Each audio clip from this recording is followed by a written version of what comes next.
Hello मेरे प्यारे योद्धाओं, कैसे हैं? आशा है खूब बढ़िया से आपकी अंतिम तैयारी चल रही होगी।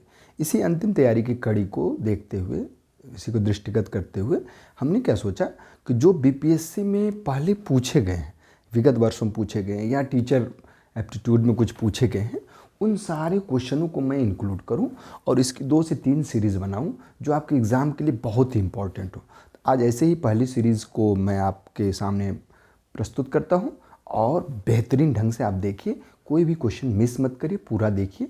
इसका फ़ायदा ये होगा कि आपके क्वेश्चंस ज़्यादा सही होंगे। चलिए हम आते हैं, ज़्यादा चर्चा नहीं। हम इससे पिछले वाले वीडियो में बताए थे आपको बिहार के बारे में। आज हमने सोचा कि बिहार के ज्योग्राफिकल कंडीशन को थोड़ा और अच्छे से कर दें और उसके साथ साथ फिर क्वेश्चंस को भी इंक्लूड करें। तो देखिए, बिहार का सबसे पूर्वी जिला जो है, ये कटिहार और किशनगंज दोनों लगा हुआ है। लेकिन जब आप जानते हैं कि जब आप पूरब की तरफ जाते हैं तो सबसे पूर्वी जिला जो है वो किशनगंज है और पश्चिमी जिला जो है कैमूर भभुआ है, जो हमारे उत्तर प्रदेश से लगा हुआ है। फिर उत्तरी जिला जो है वो पश्चिमी चंपारण है, नेपाल से लगा हुआ है।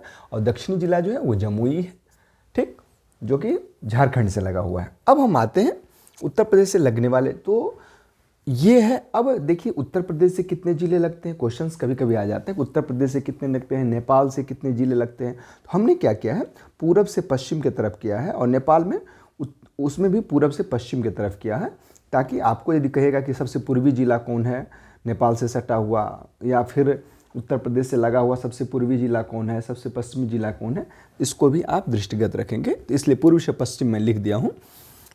तो उत्तर प्रदेश से जो ज़िले लगते हैं वो 8 लगते हैं, झारखंड से 7 लगते हैं, और जो पश्चिम बंगाल है उससे 3 लगते हैं, और नेपाल से जो है वो भी 7 लगते हैं। अब कौन कौन लगते हैं इसकी भी मैं चर्चा, पूरब से प्रश्न पूछ देता है कि पूरब से पश्चिम की तरफ, इसको आप वो करिए, मतलब क्रम से रखिए। तो इसलिए मैं पूरब से पश्चिम की तरफ हूँ। पश्चिमी चंपारण, गोपालगंज, सिवान, सारण, भोजपुर, बक्सर, कैमूर, रोहतास, ये उत्तर प्रदेश से लगे हुए ज़िले हैं जो पूर्व से पश्चिम की तरफ हमने लिखा है। फिर अब देखिए, ध्यान रखना है कि पूर्व जो सबसे वो जाए पश्चिमी जिला है कैमूर लगा हुआ है, लेकिन सबसे पश्चिमी जिला रोहतास है, ये ध्यान रखना है, पूछ देगा। यदि सबसे पश्चिम से पूरब की तरफ देखेंगे तो रोहतास, कैमूर, बक्सर, भोजपुर, सारण, सिवान, गोपालगंज, पश्चिमी चंपारण। चलिए अब हम आते हैं झारखंड से लगने वाले। झारखंड से भी 7 जिले लगते हैं। कौन कौन लगते हैं? रोहतास लगता है, औरंगाबाद लगता है, गया, नवादा, जमुई, बांका, भागलपुर और कटिहार। अब हम आते हैं वो पश्चिम बंगाल से। पश्चिम बंगाल से अब जब जाते हैं, जब ट्रेन में देखेंगे आप कि ट्रेन में जा रहे हैं तो क्या होगा, कभी बिहार आ जाएगा, कभी पश्चिम बंगाल आ जाएगा। जब वो दौर हुआ करता था कि क्योंकि मैं एग्ज़ाम देने जाया करता था, और मेरा हुआ था 2012, 11 या 12, हाँ 12 में, 12 में ही जब मेरा हुआ था टीजीटी में हुआ था किशनगंज में, और पीजीटी में हुआ था गया में। तो उस समय जब मैं जाता था तो देखता था कि अरे, तो मम्मी को तो, मम्मी अभी कॉल मत करना फ़ोन, अभी रोमिंग लग रहा है, इस तरह।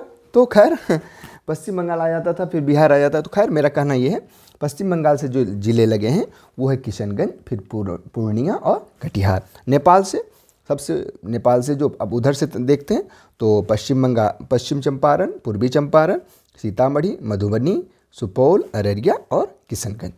तो इसमें क्या है कि आप इधर से देखते हैं तो ये पूरब से पश्चिम, सबसे पश्चिम जो है वो पश्चिमी चंपारण है, और सबसे पूरब जो है वो किशनगंज है, नेपाल से लगने वाले। फिर बिहार के लोक नाट्य कौन है? लोक नाट्य और लोक नृत्य अलग अलग होते हैं। तो नाट्य जो है जिसका मंचन किया जाता है विदेशिया, जो भोजपुर क्षेत्र में प्राय पाया जाता है, जट जाटिन, इसमें एक नवयुवक और नवयुवती कहते हैं, डोमकच, समा चकेवा। समा चकेवा क्या होता है? भाई बहन का एक तरह से गाना गाता है, प्रश्नोत्तर शैली में किया जाता है। और अभी जो कार्तिक की पूर्णिमा हुई है उसी में उसको फिर बाद, उसमें 7 भाई होते हैं, 7 बहन होते हैं, इस तरह करके छोटे छोटे मिट्टी की आकृति बनाए जाते हैं। फिर है लोक कीर्तनियाँ। कीर्तनियाँ तो इतना प्रसिद्ध है कि बिहार लोक सेवा आयोग में, बीपीएससी में वो इंक्लूड भी है। चलिए हम लोग इस पे आते हैं। लोक नृत्य कटघोड़वा, काठ का घोड़ा बना दिया था, उस पर खेला जाता है, लौंडा वाला। फिर करिया झूमर जब हम लोग छोटे हुआ करते थे तो करिया झूमर खेलते भी थे। फिर जोगीरा क्या होता है? होली के नृत्य पे फाल्गुन महीना में उसमें गीत गाया जाता है, जोगीरा सारा रारा वाली। तो फिर घोसिया, झिझिया, विद्यापति गीत, ये सब लोक नृत्य है। अब मेला, अब देखिए सोनपुर का मेला आपके भारत का सबसे बड़ा पशु मेला होता है और बहुत ही धूमधाम से मनाया जाता है।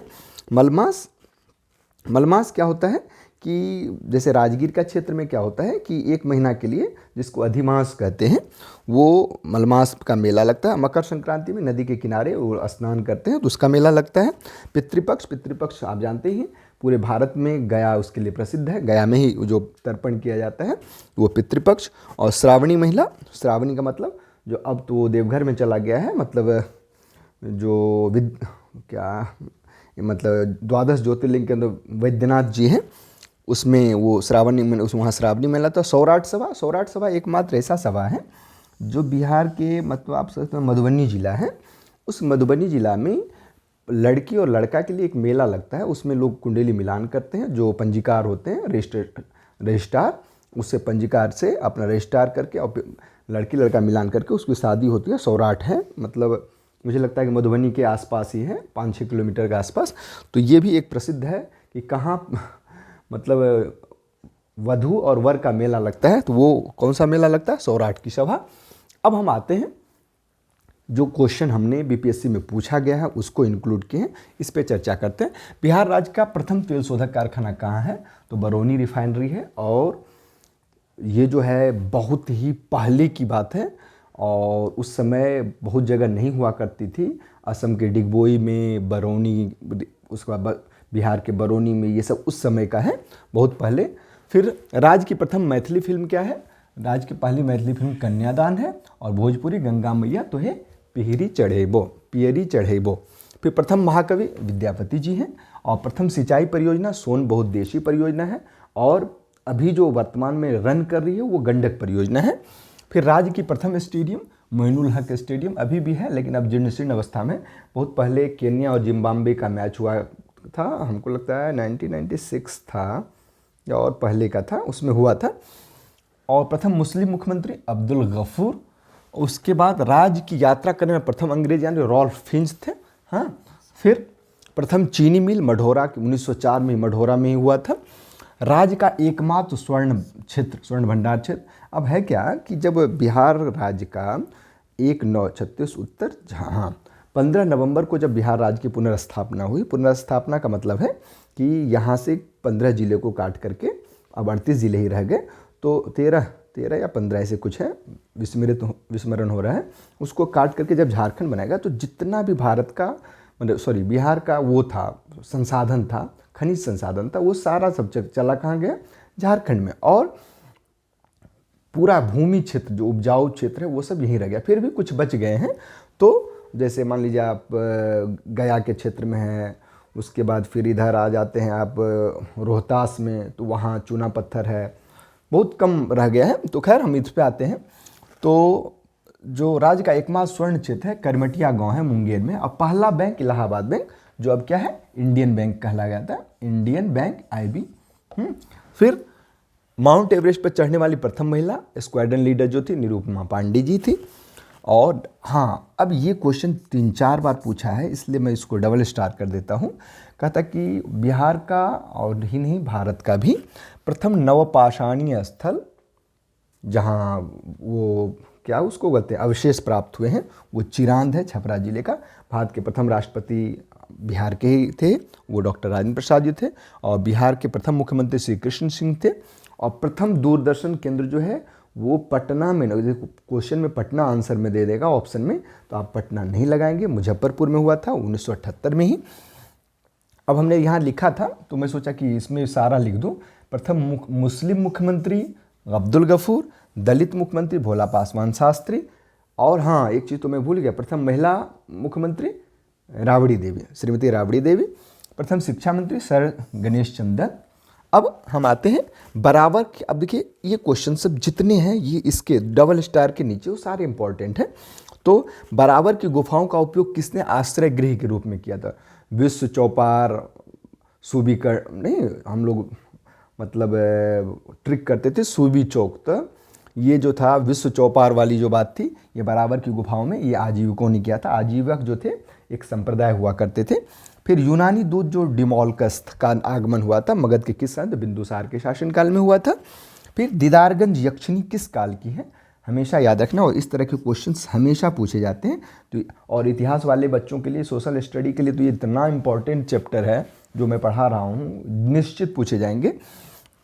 तो वो है मौर्य काल में प्रयाग प्रशस्ति में किस सम्राट के विजय अभियानों की चर्चा की गई, जो हरिसेन ने लिखी थी, वो समुद्रगुप्त है। अशोक के शिलालेख का सर्वप्रथम किसने पढ़ा था? जेम्स प्रिंसेप ने पढ़े थे, जो ब्राह्मी लिपि पे पढ़ने की भी कोशिश किए थे, नहीं पढ़ पाए थे, लेकिन अशोक की लिपि जो थी वो पढ़ लिए थे। फिर 6वीं शताब्दी में, अब देखिए लोग दूसरे की उदाहरण देगा कि भारत जो है, हमारा देश जो है वो बस 70 साल का गणतंत्र है, ये भूल कभी भी नहीं करना है। भारत की गणतंत्र 6वीं शताब्दी ईसा पूर्व तक, तो ईसा उसा भी जन्म नहीं लिए थे, उससे 600 साल पहले ही कहाँ था? वैशाली में, भारत के वैशाली में था, मतलब बिहार के वैशाली में। तो वो कहाँ था? वैशाली में। उस समय की गणतांत्रिक व्यवस्था थी। अब जैसे 16 महाजनपद थे, अंग, मगध, काशी, कौशल, वज्जी, मल्ल, चेदी, वत्स, कुरु, पंचाल, अवंती, गंधार, सुरसेन, असमर। ये जो 16 हुआ करते थे, ये 16 में जो वैशाली थी वो क्या थी? गणतांत्रिक व्यवस्था। पावा के मल्ल और वैशाली, तो ये वैशाली जो थी सबसे पहले की गणतंत्रात्मक व्यवस्था थी। 600 ईसा उसा पैदा भी नहीं हुए थे, उससे पहले की 600 साल पहले की बात है। तो पहला क्या है? तो ये भी इंपॉर्टेंट क्वेश्चन है और ये पूछे जाते हैं। अब है विक्रमशिला और नालंदा। नालंदा का और विक्रमशिला, तो विक्रमशिला विश्वविद्यालय के संस्थापक कौन थे? धर्मपाल जी थे।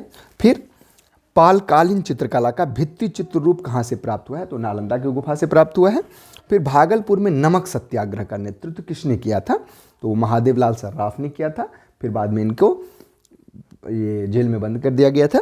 फिर 1939 में बिहार में अंबारी सत्याग्रह, और अंबारी सत्याग्रह 3 बार 2019 के बीपीएससी में भी पूछा गया है, इसलिए मैं इसको इंक्लूड कर दिया हूँ। तो सत्याग्रह का नेतृत्व किसने किया था? राहुल सांकृत्यायन, जो कि हमेशा घूमते ही रहते थे और घूमने पे बहुत सारे संस्मरण लिखे हुए।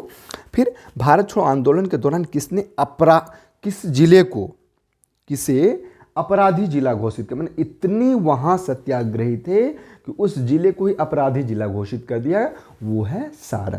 तो ये हमारा छोटा सा था वीडियो। अब हम अगले वीडियो में फिर जितने क्वेश्चंस पूछे गए, और हमारा मतलब टारगेट है कि 3 से 4 वीडियो में, जब से 6-7 तारीख हो जाए, 8 से हमको लगता है पेपर शुरू है, तब तक मैं आप लोगों के लिए इतना सारा इंक्लूड कर दूं कि आपको इससे ज़्यादा बाहर क्वेश्चन ना आए।